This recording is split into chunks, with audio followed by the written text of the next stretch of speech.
Kanya kuwali shamba. Wabulire. Kanya haram. Mami yokulera. Siwache mwana wana angile. Anisha umbaje chisoni.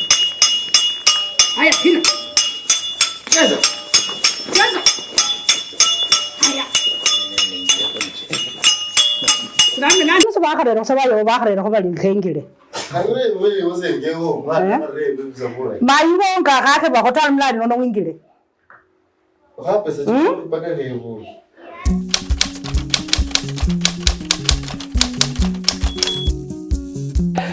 Good morning, good afternoon, good evening, depending with the time that you are watching us. Of course, this is Culture Hub TV, your #1 online TV on matters of cultures and traditions of different communities of Africa. Today is another beautiful day to learn one or two aspects about the Bukusu culture. And of course, as we all know, even years are not just a year among the Bukusu community, because this is the time when they get a chance to exercise their celebrations about circumcision tradition, And today I am just here to highlight to you what happens, the journey that a boy takes before becoming a man. Of course, according to them, it is called Embalu, and they boast about their Embalu being more of shaping a boy to a man and not just a cut like other communities do. We all know, of course, at some point a boy must pass that period when their foreskin must be cut to make sure, of course, you all know, I don't have to mention that. But now, today I want us to cover more about the Embalu, the beginning of a boy, or the beginning of that journey when he now decides to become a man. Of course, one thing that stands out is that once a boy has decided to go through the process, or once he is of the age of going through circumcision, it is a ceremony on its own, and yes, it has a starting point. There is somewhere where he begins. And in this episode, I want to show you how the whole procedure is done, beginning from this first day of the process of Embalu to the end. And also in this episode, I'm going to cover the role of Senge. Senge is an aunt, a sister to your father. The role that she plays during this Embalu, her relationship with the son or of the initiate. And yes, I welcome you to watch this episode. Stay with me till the end.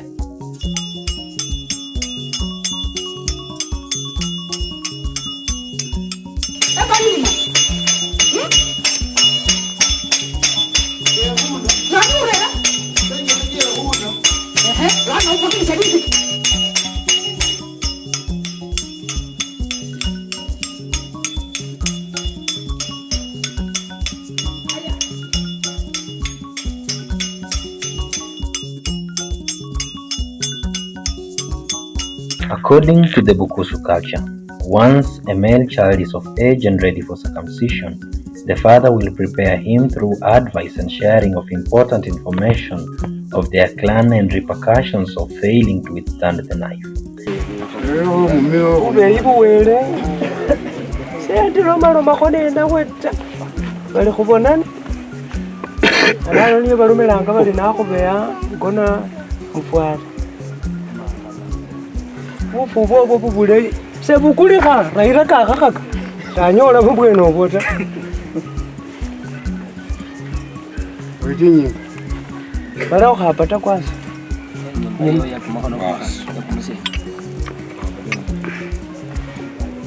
He will try to intimidate him just to gauge how serious he is.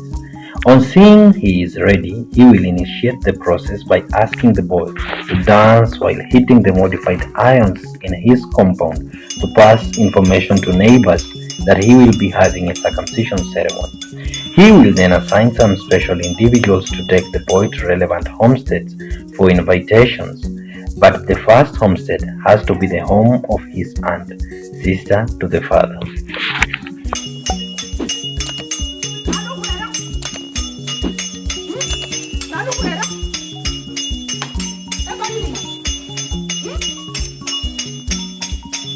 Customarily, in the Bukusu, Senge is the sister to your father, and they were given a lot of importance.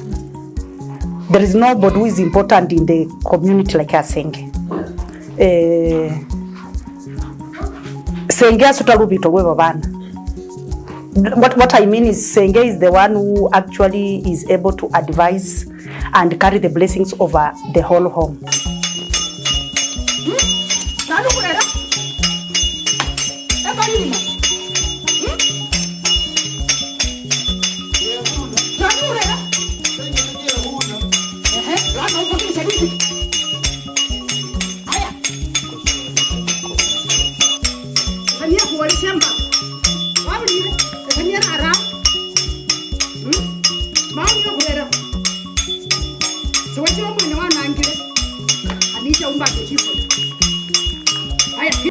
For example, if the father to this boy was not around, as a Senge, I have a permission to circumcise him. Like if he came like this and I decided to circumcise him, there will be no problem. And like when an uncle, a maternal uncle or a maternal aunt, so Senge is a maternal aunt, the sister to the father. So you're like you are a father to the boy. So naturally, before the boy goes anywhere, like the boy is coming to seek for permission to go and get circumcised. So naturally, he starts with the father, who is a Senge now. So if today I tell him not to proceed, I'll just send him back home. Mwambie enda wakutoa hizi vitu uoge, uvae nini utatairi hiyo mwaka ingine. So if you look at the boy and you think he's not sure of becoming a man, you can advise him and advise the father, give him some more time. The reason why I think they have started with me, I think I'm the first home that the boy is going to. In our home, the father is my cousin. His grandfather is the last born from our father's side. So my father was the firstborn. So naturally, it's like I have been given that respect. Naturally, my elder sister would have done it, but you know she's not there. So I stand in the gap, and probably also because I'm so passionate in matters culture, and I think I'm also an authority in the cultural matters. And to show that you really love your nephew and you are really happy that he has come, because it is not a privilege that is bestowed on other people. There are so many aunts, there are so many Senges in our family. There are the sisters to the father, but you see he has not started there. It means they also hold you in very high esteem, irrespective. You see now, like I live in town, but they have come all the way. It means they hold me in, they have some level of respect for me and my position in the family. And to also show my love for the boy, you see the way, you see like,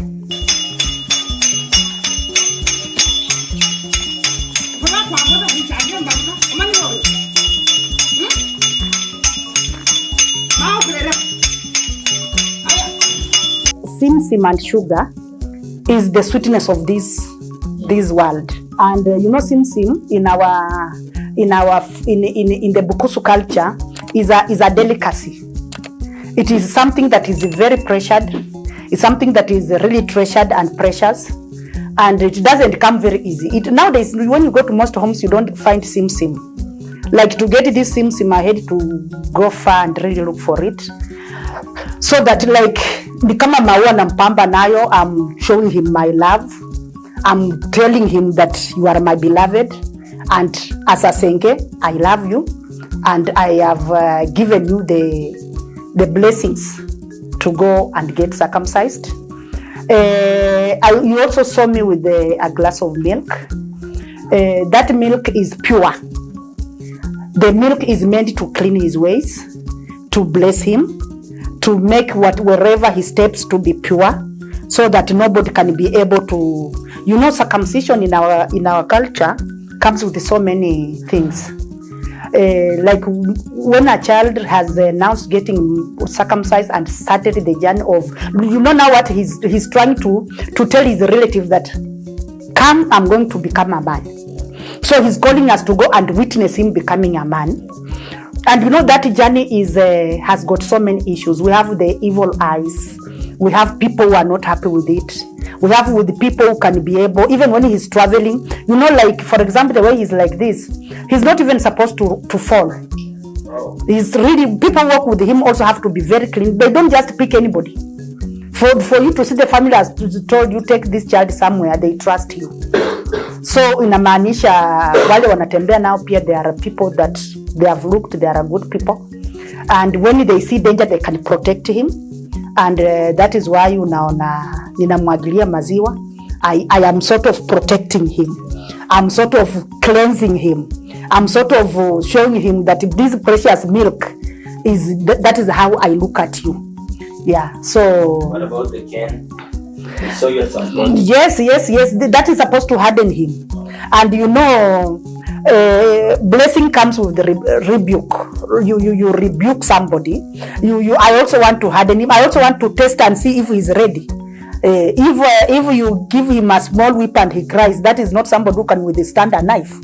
Because if a small cane can frighten you, how do we now subject you to a whole knife? So it is to test and see how he's going to withstand pain, his perseverance, his stamina. And I have been very gentle. I have been very gentle because I think also that love. Yeah, I don't also want to hurt him, but it's just to see how is he ready. Is he ready for it? You know, sometimes kids are pushed into this. Maybe parents wanaona wamechelewa kutairisha watoto, so they push kids. So the role of Senge is to actually find out, is the boy ready? And the reason why they start with it Senge and Ismail, so that asikuwa ameita watu, then when he comes at Senge, then you realize he's not ready. So you cut the shame before. Like if he came here and I told him go back home, so you utairi, you know, there's no another person who will know that it's only me. But you can imagine if we had gone around, then when he comes you realize he's not ready.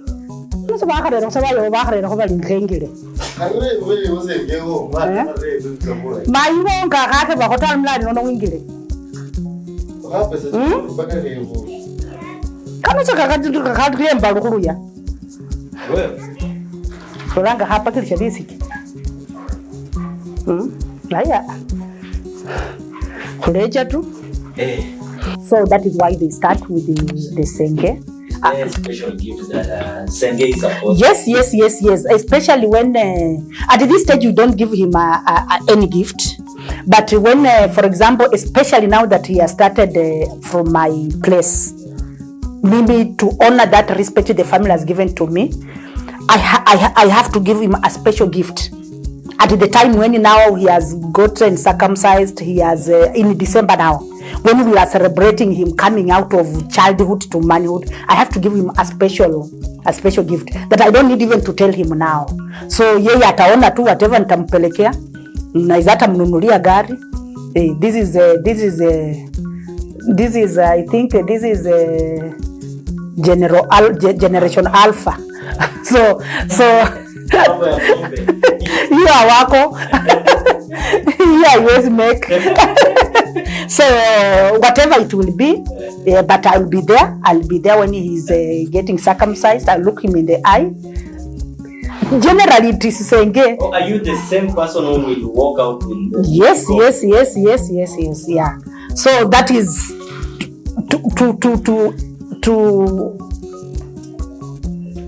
to ensure that he's doing it right, to ensure that he's getting. I'm the last person he sees before he goes to face the knife. Yeah. And what is the significance of that mwiko? You know that mwiko, what happens is, you know, it is like, and maybe you have seen most Bukusu men. Unaona kama mtu ametairi, wesi mpoint kidole hivi. It is just a ridiculous. Bakuhombia Kumukango. So nobody can, yani it is the lowest of the ridicule you can go through. So it is like now you are telling him this is the last of the ridicule you are going through. After this, everybody is going to respect you. Everybody is going to hold you as a man and somebody to be dependable in the community. Yeah, and that is why you see, even I've not given him a chair to sit on. Yeah. Oh. Now he's a junior. He's still a junior. Yeah, not even a junior. He's being prepared for stamina. He's being prepared for perseverance. Yeah, Ideally he could even have sat outside. Gekaa huko nje, akulie huko nje. Like after the 2 days to circumcision, he cannot enter in the house. He will just be staying out. He will be fed from out. Maybe specific house that he can enter. Yeah. What is the other role of Senge during his journey to circumcision? Senge is to ensure the boy is safe.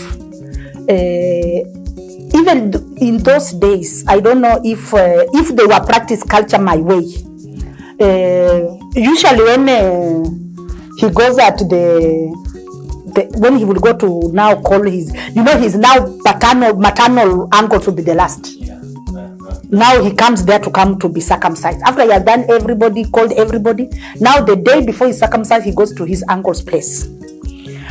Then if they respect their daughter and the father has done the rightful rights like paid dowry, they will slaughter an animal, a cow, and give him meat in his neck, lihoni. Now when that lihoni comes, he will walk with it up to home. Then the fathers will remove it. Usually the person who is given is Senge. Senge is the one who is supposed to eat that meat. You see how important, and that meat is also very important. It cannot be given to anybody. Then at night, the father in the home will also slaughter an animal. Then the intestines, lisombo, he will sleep with it in.